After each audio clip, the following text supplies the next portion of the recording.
क्या होता है जब पुजारी श्लोकों का गलत उच्चारण करता है? ईश्वर समझेंगे और अनुयायियों के प्रति दयालु होंगे। हालांकि पुजारी को प्रार्थना का लाभ नहीं मिलेगा। यदि कोई बुद्धिमान व्यक्ति सही उच्चारण जानता है तो उसे पुजारी को अकेले होने पर सही उच्चारण बताना चाहिए। पुजारी की सार्वजनिक शर्मिंदगी से बचना चाहिए।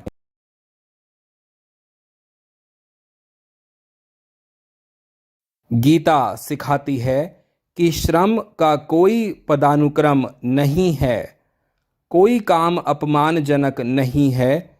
यदि कोई कार्य करना हो तो वह एक अच्छा और सम्मानजनक कार्य होना चाहिए। दुनिया को एक खुशहाल जगह कैसे बनाया जाए?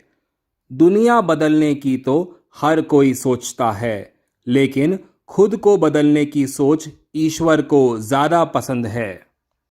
भगवान के भक्त मूर्ति पूजा के लिए मंदिर क्यों जाते हैं?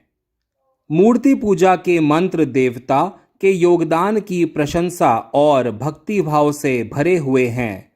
देवता दूत हैं जो ईश्वर के मसीहा के रूप में आए थे।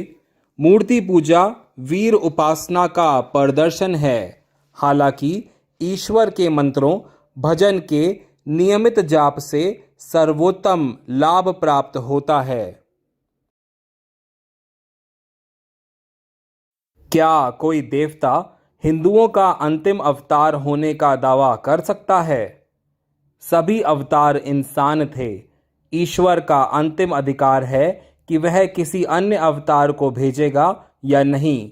कोई भी इंसान ईश्वर से उस अधिकार को नहीं छीन सकता। आज तक भगवान कृष्ण को हिंदुओं का अंतिम अवतार माना जाता है। किसी भी मंदिर के मुखिया का सम्मान कैसे करना चाहिए? किसी भी मंदिर का मुखिया आमतौर पर मंदिर का संरक्षक, ट्रस्टी या प्रशासक और पुजारी होता है।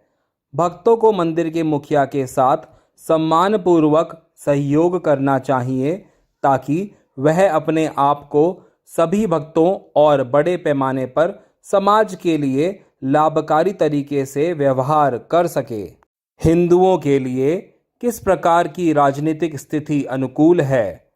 राजनीतिक सरकार बनाने और चलाने की कला है। राजनीतिक व्यवस्था में हिंदू दर्शन का प्रसार संभव होना चाहिए। सबसे पसंदीदा राजा वह है जो हिंदू प्रजा की भलाई के लिए काम करता है। एक राजा जो पूरी तरह से हिंदू धर्म के लिए प्रतिबद्ध नहीं है, लेकिन कम से कम अपने लक्ष्यों के प्रति सहानुभूति रखता है, वह स्वीकार्य है। के द्वारा एक हिंदू जो हिंदू धर्म के प्रति समर्पित या यहाँ तक कि अनुकूल शासन के अधीन रहता है, उसे सरकार के अस्तित्व और हिंदू दर्शन के प्रसार के लिए सक्रिय रूप से काम करना चाहिए। कोई भी हिंदू जो हिंदू धर्म के प्रति शत्रुतापूर्ण शासन में रहता है, उसे जब भी अवसर मिले उसे उखाड़ फेंकने के लिए संघर्ष करना चाहिए। एक हिंदू को शासक की अवज्ञा कब और कैसे करनी चाहिए? यदि राजा कौन होगा चाहिए या हमें राजा की आज्ञा क्यों माननी चाहिए, इस पर विवाद उत्पन्न होता है, तो सभी जागरूक हिंदुओं को इतिहास में पीछे मुड़कर देखना चाहिए और अन्य हिंदुओं के साथ चर्चा करनी चाहिए। ऐसा करने का आवेग तब और अधिक शक्तिशाली होना चाहिए जब हिंदू एक शत्रुतापूर्ण शासन के अधीन हो, क्योंकि उनमें से बड़ी संख्या में विदेशी शासकों और उनसे जुड़े लोगों के अधीन कई शताब्दियों तक पीड़ित रहे हैं। अन्याय और लापरवाही का विरोध करने के अपने अधिकार का प्रयोग करने में हिंदुओं द्वारा जो महत्वपूर्ण स्थिति देखी जानी चाहिए, भले ही समूह कार्यों से यह हो कि इस तरह के कार्य का लाभ हमेशा इसके नुकसान से अधिक होगा।